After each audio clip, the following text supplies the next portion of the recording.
In late 2026, the United States signed a peace agreement that initiated the mechanical dismantling of its own financial blockade. This outcome represents negative peace. The agreement succeeded in halting the immediate slide into a regional war following the February military strikes, but it left the underlying strategic mistrust untouched. Central to the Memorandum of Understanding was a single massive concession: the granting of specific oil export waivers to the Iranian government.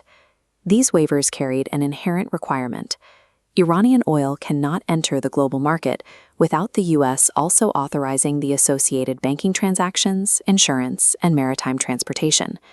By authorizing the sales, Washington functionally cracked its own financial blockade, bringing an abrupt end to the era of maximum pressure. Curious, this raises a question of strategy.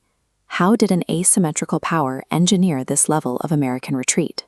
Iran forced these structural concessions through the coordinated use of coercive nuclear bargaining, strategic ambiguity, and multi-domain proxy escalation.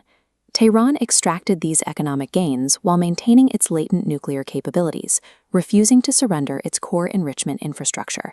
Policy and financial analysts view this as a strategic outmaneuvering, where Iran used the threat of war to dismantle the architecture of economic containment.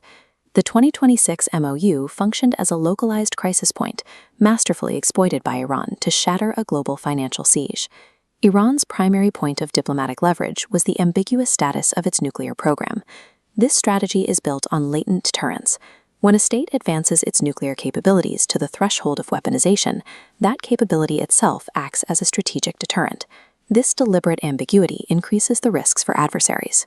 It raises the perceived costs and uncertainties of any preemptive U.S. military intervention.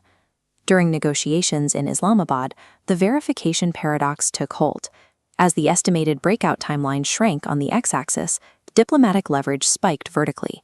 Western demands for transparency met resistance, framed as hostile intelligence gathering, accelerating pressure on U.S. negotiators to freeze the window. We see the physical friction of this process in the constraints placed on the IAEA. IAEA labels on monitoring equipment verify the presence of an apparatus that was increasingly blinded during the crisis. Iranian officials refused to concede on key metrics throughout the talks, specifically maintaining their stockpile of highly enriched uranium. This stalling tactic kept the threat level high, allowing Iranian diplomats to secure vital economic relief while the nuclear clock continued to run. By 2026, Iran's nuclear capability operated as a direct mechanism for coercive diplomatic bargaining. Tehran expanded its leverage through issue linkage, conditioning the nuclear talks on completely unrelated geopolitical and military variables. The first external condition required the United States to force an Israeli ceasefire and full military withdrawal in Lebanon.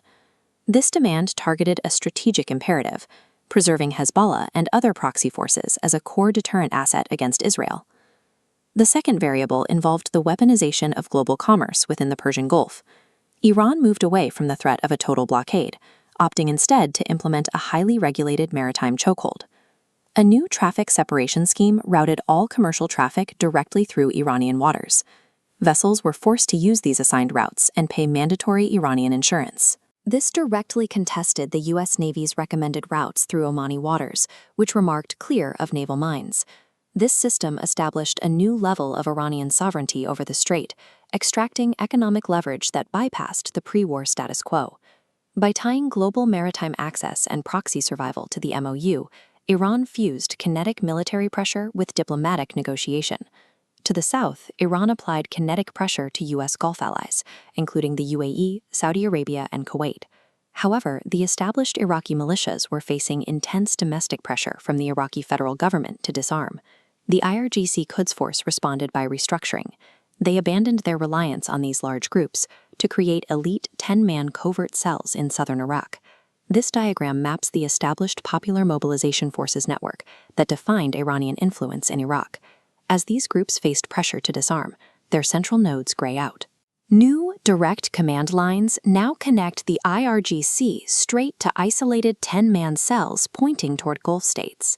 These newly formed covert cells launched a series of rapid, unacknowledged drone strikes on critical U.S. allied infrastructure throughout the spring of 2026. This tactical restructuring provided Tehran with absolute plausible deniability on the international stage. It insulated the formal negotiations, allowing Iran to discuss peace in Islamabad while simultaneously striking its neighbors. This proxy reorganization weaponized escalation risk, forcing the U.S. to prioritize de-escalation over long-term containment. These three leverage vectors determined the overarching outcome of the 2026 negotiations. The resulting Memorandum of Understanding is an example of institutionally shallow diplomacy. Agreements of this nature rely on political goodwill, rather than robust, enforceable verification mechanisms. Both parties were constrained by structural mistrust, preventing any move toward irreversible concessions. This shallow agreement caused a cascading failure of the U.S. sanctions regime, exposing interconnected dependencies. Unlocking oil export nodes automatically forces the unlocking of banking transactions required to process payments. The waiver cascades into transportation and insurance, completing the collapse. This outcome illustrates the emerging mechanics of multipolar diplomacy. In an era where middle powers mediate and nuclear latency is weaponized, agreements increasingly focus on crisis management rather than conflict resolution. In the end, the 2026 peace talks did not resolve the conflict. They institutionalized a state of managed rivalry.